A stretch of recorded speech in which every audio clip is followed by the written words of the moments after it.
जय हिंद। आइए हम लोग देखते हैं आज क्लास 9 मैथ चैप्टर 7 एक्सरसाइज 7.1 में हमने कॉन्ग्रुएंट ट्रायंगल के बारे में बता रहे थे कि कॉन्ग्रुएंट क्या होता है। जब 100% दो फिगर एक दूसरे से सुपरपोज करते हैं तो उसको कॉन्ग्रुएंट ट्रायंगल कहा जाता है। ठीक है, यहाँ पे क्वेश्चन नंबर फर्स्ट में देखते हैं कि क्वाड्रिलेटरल मतलब जिसमें 4 साइड्स हो क्लोज फिगर ABCD, यहाँ ABCD एक क्वाड्रिलेटरल है। AB इक्वल्स टू AD है। यहाँ पे A और D आपस में बराबर है, ये चीज़ बताया गया है पहले से। AB bisector of angle A, जो AB है लाइन AB एंगल A का बाइसेक्टर होता है। बाइसेक्टर का मतलब होता है वो दो इक्वल पार्ट्स में क्या करेगा, डिवाइड करेगा। कोई भी एंगल मान के चलो 60 डिग्री का है, पूरा एंगल कितने का है 60। यहाँ से कोई एक लाइन हम गुजार देते हैं जो पास होती है, तो ये हम कहते हैं कि ये लाइन बाइसेक्टर है। तो 60 डिग्री का एंगल 30 में और 30 में बदल जाता है। जितने का होगा तो इक्वल बराबर पार्ट्स में डिवाइड हो जाएगा। तो ये बाइसेक्टर है। तो पहले आपको ये दिखाना है AB triangle ABC congruent of triangle AB और D है।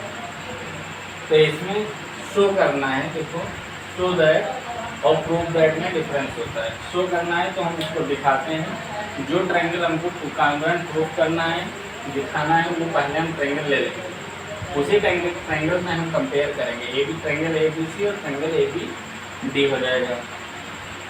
देखो पहले से क्वेश्चन के अकॉर्डिंग हमको AC और AD दिया हुआ है। AC इक्वल्स टू AD दिया हुआ है, हमने गिवन लिख दिया। एंगल CAB और DA और B आपस में बराबर होंगे। बराबर इसलिए होगा क्योंकि एंगल बाइसेक्टर है। जो ये वाला एंगल है, इसमें A और B जो लाइन क्रॉस हो रही है, ये दोनों बाइसेक्ट कर रही है, मतलब तो दोनों एंगल आपस में बराबर होंगे।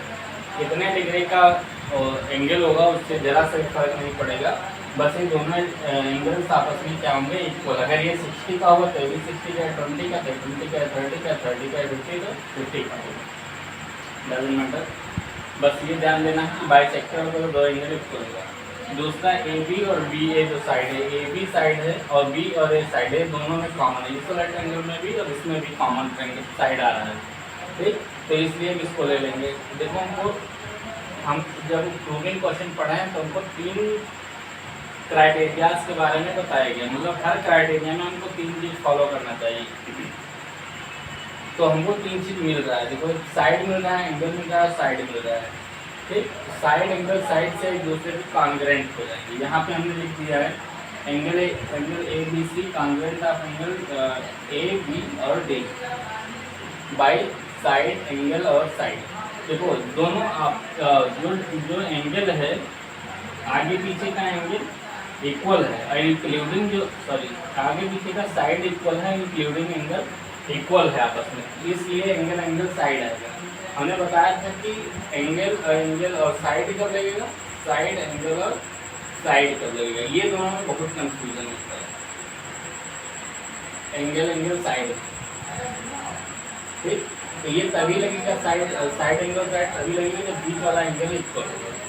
ठीक है, देखो ये तो समझ में आ गया, वो भी समझ में आ गया होगा। कि लिखने के लिए भी हमने अलग से वीडियो बना दिया है। इंट्रोडक्शन ऑफ कॉन्ग्रुएंट ट्रायंगल जब आप डालेंगे तो इंट्रोडक्शन के बारे में आ जाएगा, मतलब कॉन्ग्रुएंट क्या होता है, कैसे लिखना है, कैसे पढ़ना है, क्या रीड करना है, वो सारी चीज़ बताएगी। परफेक्ट 3-4 बातें आपको ध्यान देना है। एंगल बाइसेक्टर क्या होता है? एंगल बाइसेक्टर होता है तो कोई भी कोई एंगल दिया होगा, उस एंगल से एक लाइन पास होगी।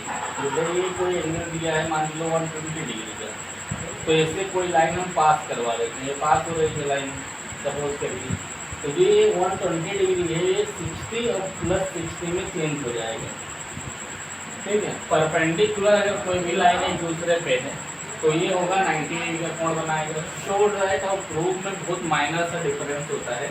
आज आप लोगों को पहली बार पता चल रहा होगा कि शो दैट क्या होता है और प्रूफ दैट क्या होता है। कभी भी क्वेश्चंस में अगर शो दैट दिया हुआ है तो इसका मतलब है जो गिवन डेटा है क्वेश्चन में उसी का खाली यूज करना है, और आपको प्रूफ लास्ट में आपको खाली जो क्वेश्चन में बताया गया वही लेके आ जाना है, दिखा देना है कि ये ऐसे कॉन्ग्रुएंट हो गया है या तो आंसर आया।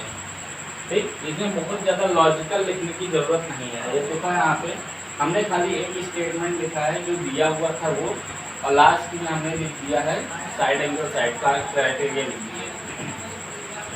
बीच में हमने इसलिए नहीं लिखा क्योंकि सो दैट में लिखने की लॉजिकल लिखने की जरूरत नहीं होती है। यही अगर लिखा था प्रूव दैट, तो हमको जितने स्टेप में हम चलते हैं उसमें सारे स्टेप में हमको लिखना पड़ता है कि हमने ऐसा क्यों किया है। ठीक, तो ये डिफरेंस होता है कि प्रूव दैट में हमको लॉजिकल स्टेटमेंट के रूप में नहीं लिखना होता है, लेकिन प्रूव दैट में हर एक स्टेप में लॉजिकल स्टेटमेंट लिखना होता है कि हमने ये ऐसा करके ही ऐसा आ सकता है, ऐसा पॉसिबल होता है। आई होप कि आप लोगों को प्रूव दैट सो दैट के बारे में समझ में आया होगा। परपेंडिकुलर होता है जब एक दूसरे को 90 डिग्री का एंगल बनाने लगता है, जैसे राइट एंगल ट्रायंगल जो हम लोग पढ़ते हैं, ये तो यहाँ पे 90 डिग्री का कोण बनता है। ये हम ए बी और सी का साइड मान लेंगे, तो सी और ए साइड की वजह से ही ए और बी पे 90 डिग्री के कोण बना हुआ है। तो इसको सिंबलाइज करके हम ऐसे लिख सकते हैं कि सी ए परपेंडिकुलर ए और बी, परपेंडिकुलर मतलब 90 डिग्री का एंगल बनाएगा।